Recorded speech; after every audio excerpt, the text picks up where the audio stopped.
বাংলায় ঠিক কত আসনে জিতবে বিজেপি, দেশে কত আসন পাবে, বিজেপির আভ্যন্তরীণ রিপোর্ট জানিয়ে দিলেন অমিত শাহ। নমস্কার বন্ধুরা, বিএন বাংলা গোল্ডে আপনাকে স্বাগত। আপনি যদি নতুন হন আমাদের চ্যানেলে, অবশ্যই চ্যানেলটা সাবস্ক্রাইব করে নিচের বেল আইকনটা প্রেস করতে ভুলবেন না। আমরা এই চ্যানেলে রাজনৈতিক ভিডিও নিয়ে থাকি এবং তার বিশ্লেষণ করি।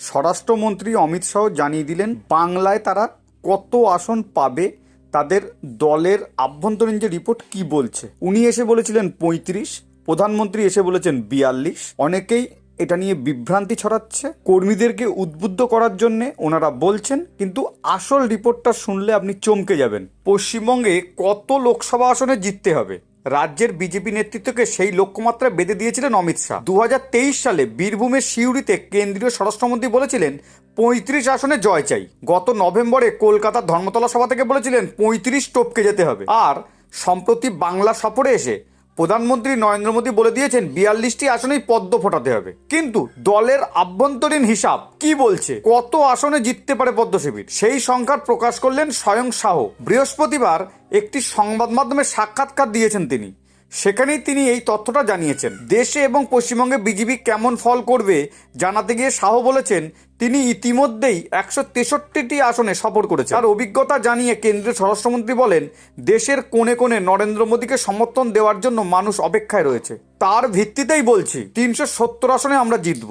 বিজেপি 370 আসনে জিতবে, অমিত শাহ বলছেন, তাদের রিপোর্ট তাই বলছে। আর 400 পার করবে এনডিএ, বিজেপির যে জোট সঙ্গী তারা মিলে বিজেপি 400 পার করবে, যেটা তাদের লক্ষ্য। এবারে আপকিবার 400 পার, এই লক্ষ্য বাস্তবিক তো বটেই, সেই সঙ্গে দেশবাসীকে বলবো আপনাদের মনে যে ভালোবাসা রয়েছে তা ভোটে দেখিয়ে দিন, দেখতে দেখতে 400 পার হয়ে যাবে, এটা অমিত শাহ বলেছেন। সাক্ষাৎকারে দেশের নানা প্রসঙ্গ এনেও বেশি সময় খরচ করলেন বাংলাকে নিয়ে। সন্দেশখালী প্রসঙ্গে কথা বলার সময় তিনি বলেন আমি গোটা দেশকে বলবো বাংলার পাশে দাঁড়ানো দরকার, বাংলার মতো একটা সীমান্তবর্তী রাজ্যকে গুরুত্ব দিয়ে দেখা দরকার। সেই সঙ্গে তিনি বলেন গত ভোটে আমরা 18টা আসন জিতেছিলাম লোকসভা ভোটে বাংলায়, এবার 25 আসন পার করে এগিয়ে যাব। তার মানে বিজেপির এবার টার্গেট কিন্তু 35 বা 42 নয়, 25। এটা আভ্যন্তরীণ রিপোর্ট। কর্মীদেরকে চাঙ্গা করার জন্য প্রধানমন্ত্রী একরকম বলছে বা স্বরাষ্ট্রমন্ত্রী একরকম বলছে। আমাদের 2জন বিধায়ক ছিল, এখন 77 হয়েছে।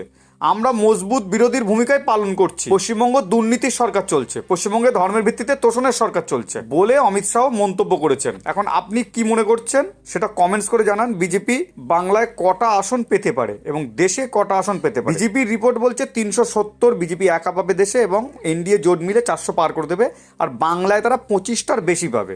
আপনি কি সহমত? অবশ্যই কমেন্টস করে জানান। ভিডিও যদি ভালো লাগে লাইক করবেন। ধন্যবাদ। আবার নতুন ভিডিও দেখাবে খুব তাড়াতাড়ি।